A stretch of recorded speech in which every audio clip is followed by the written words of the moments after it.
Hi, my name is Frank. Welcome to Vinyl Dens on channel 33 RPM, where we showcase cool music rooms from around the world. Now, this is episode 2 in this series. The first one was called Rate My Record Room, but I think Vinyl Dens has more of a ring to it. Thank you, Lee Brown, for the suggestion. Now, some really cool music rooms in today's episode. I'd love to hang out in any of these, but a couple of these may be the coolest music rooms I've ever seen. Check it out and judge for yourself. Channel 33 RPM. So the first one comes from Robert Hoggs Mom from Holland. Sorry if I mispronounced that name, Robert. And you may have heard me talk about Robert before. He's the author of this really cool book called Passion for Vinyl Part 2, an ode to analog. Obviously, he's written a couple of these books. When I talk about some of the best music rooms I've ever seen, this is definitely one of them. Check this out. He says, I've been a full-time music journalist for 25 plus years, writing for magazines, newspapers, and websites. Additionally, I've written books about bands like the Beach Boys, Black Sabbath, Pink Floyd, Golden Earring, and about our great passion, vinyl collecting.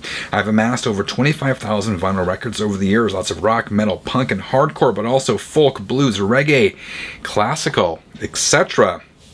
I have a similar number of CDs. Although I'm basically a vinyl guy, I don't have a problem acknowledging that CDs can sound great, and they are cheap, especially nowadays. Some of this gear Robert has just blows me away. Let's go through some of this. I won't go through all of it because he's got so much good stuff here, but he says his main system consists of a Lin LP12 turntable with a Dynavector DV20X2L cart. He's also got a Gerard 401 turntable with an Ortofon mono cart and a Technics SL1200 with a Nagaoka MP110 cart.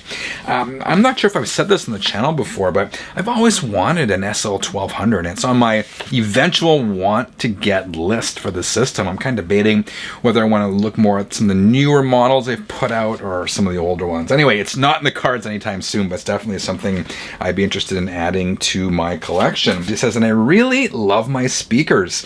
These are B&W 800D, and he says these are similar to the ones used in Abbey Road. I mean, it looks like R2-D2 rolled into the room. I love that, man. Love it. And look at these CDs. When he sent this picture over, I saw a CD collection. I was blown away. I don't think I've ever seen that many CDs in one place. Some box sets here. He's got the Beatles, Queen, Rolling Stones. I see Def Leppard on the wall. I can't even imagine how much this all must have cost. This is obviously such a passion for Robert, and it just shows in the way this room is set up, in the quality of the gear, in the quality of the collection. It's just amazing. Down here, he's actually got a Marantz UD7007 for Blu-ray and DVD audio. So that's like next level stuff. And of course, he has the VPI record cleaning machine. Robert, this may be the best record room I've shown in this episode on this channel so far. Absolutely love it. I love to hang out there. I'm extremely envious, and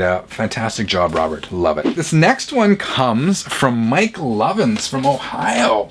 And Mike is the bass player in this American hard rock band called Bava Choco. You got a couple of their releases, self-titled and Bava Choco Death Ride. Let's flip over to Mike's record room. So this is his living room, and it's, it's different than the last one we saw. This is the main living space in the home, and it's just, I know he's recently redone it. It just looks like a really chill place. His turntable is a Project Debut Carbon DC Esprit, and he writes, I love the acrylic platter and just how cool it looks when it takes on the color of the record that's on it. So there's a turntable he was talking about. He talks about the shelves. These are from IKEA, but they're actually the Ekeat line. It says, I went with them over the popular Kallax, which I have and many of us have. And Mike says that's because they have a back and offer the drawers that I use for storing supplies, cassettes, and my 45s. It's got a color-changing LED light above the turntable,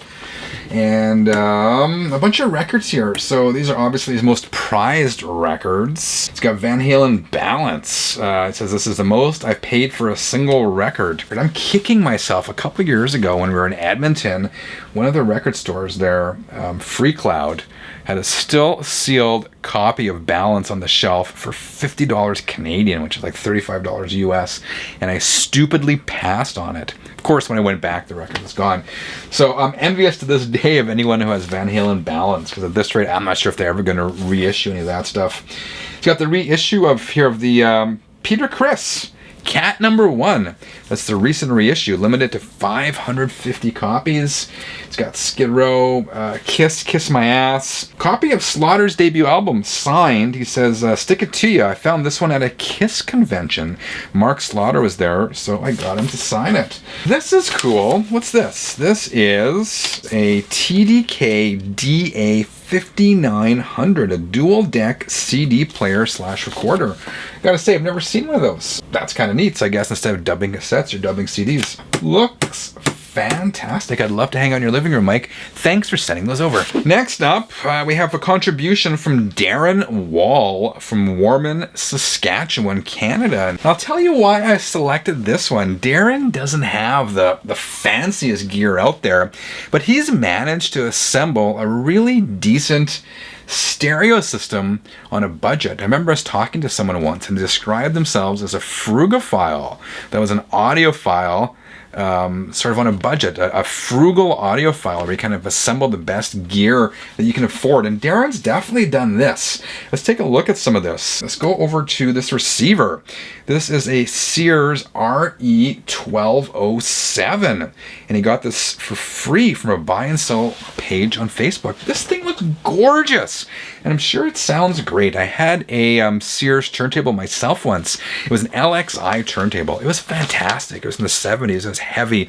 It was just beautiful. I sold it, I think, for $80 or something, and I probably could have gotten far more, but that's the thing with some of these store brands. They don't have the name of like Pioneer on it or Hitachi or one of the names that's really well known, and as a result they just don't go for as much, but they can sound just as good because a lot of this gear is made in Japan by those same brands. Same goes for his turntable. Check this out. This is a Sears Pro Series turntable, which you got for $60. Looks fantastic. So I love this stuff. I love people who are able to assemble these great systems on a budget. Darren, I love it. Thank you for sending these photos over. Okay, this next one is another one of those music rooms that may very well blow you away. It blew me away. Not necessarily the gear. The gear is mid-fi stuff. Nothing wrong with that at all. Most of my stuff is mid-fi as well. It sounds fantastic. But look at the setup of this place.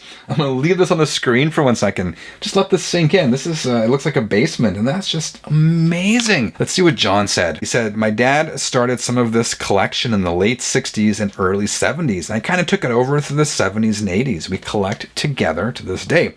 Very cool. John says he has 5,000 or 6,000 albums and 1,000 or so 45s. The albums are mostly 70s to 80s rock, blues, and metal.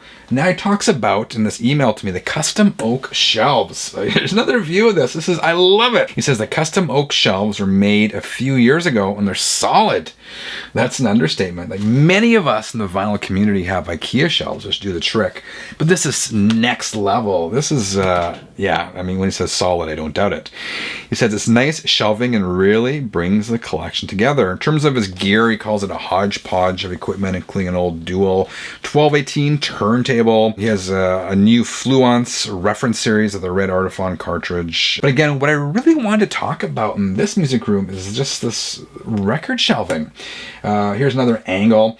And John's musical taste is really similar to mine. Just looking at some of these records here, like Rainbow, Stevie Ray Vaughan. Oh yeah, there's the Fluence turntable. Fluence seems to be knocking out of the park with their tables lately. Too bad they had this period of like 6 months where the RT84 and 85 turntables were sold out. It's got some Aussie, Soundgarden. I love these shelves below. They look like pull-out shelves on these tracks where he stores all his CDs. I love that look as well. And there's another angle to it, and again, some of his gear. I could hang out here for hours. You and your dad did a fantastic job on this music room. Cheers, man. And finally, this last one comes from Jacob Murphy in Indianapolis. And Jacob recently started a YouTube channel called Rock Oli Records. I recently watched his first video, and I was very impressed. I mean, it was slick. particularly for a first-time video. His presentation was fantastic. His editing was great. The on-screen graphics were fantastic. I highly recommend you check out Jacob's channel. I'll leave a link to that below this video. But we're here today to talk about his music room.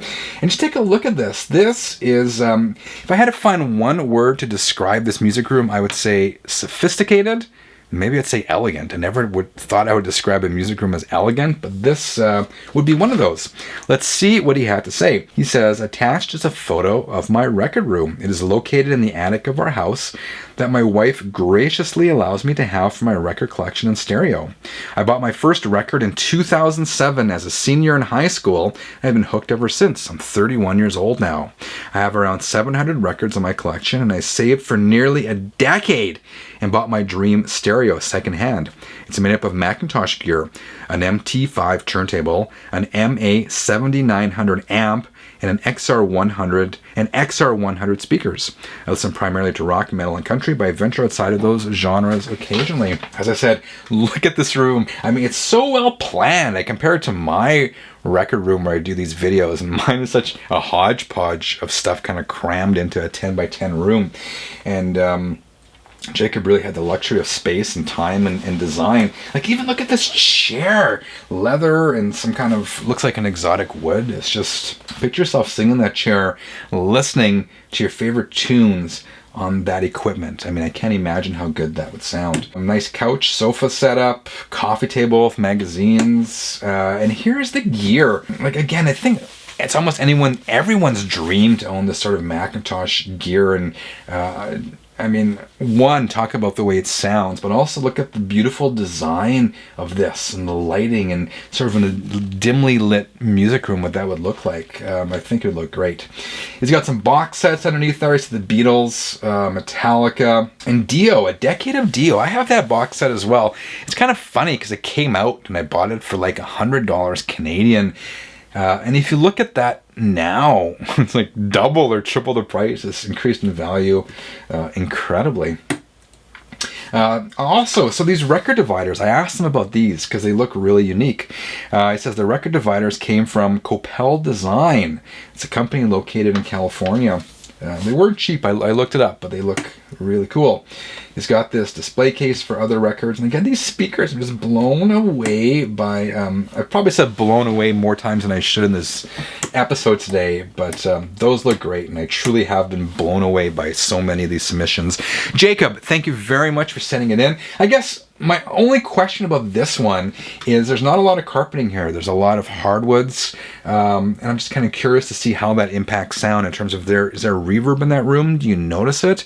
And is it distracting at all? I'm assuming with all the time and effort put into this amazing record room, it's a non-issue, but that would be one thing I would be curious about. Otherwise, man, I absolutely love this. And so many good record rooms in today's video, including this fantastic submission from Jacob Murphy. All right, 33ers, let me know what you thought of today's episode in the comments below. To the rest of you who have sent in pictures, I'll do my best to get some of those in a future episode. I got a ton of submissions. I was trying to pick and choose which ones to include in this episode and in future episodes. If you do want to send me pictures of your record room for consideration for a future episode of Vinyl Dance, please send 4 to 6 high quality photos to channel33rpm@gmail.com. Also include a brief description of your record room and tell me a bit about yourself, including your age and where in the world you live.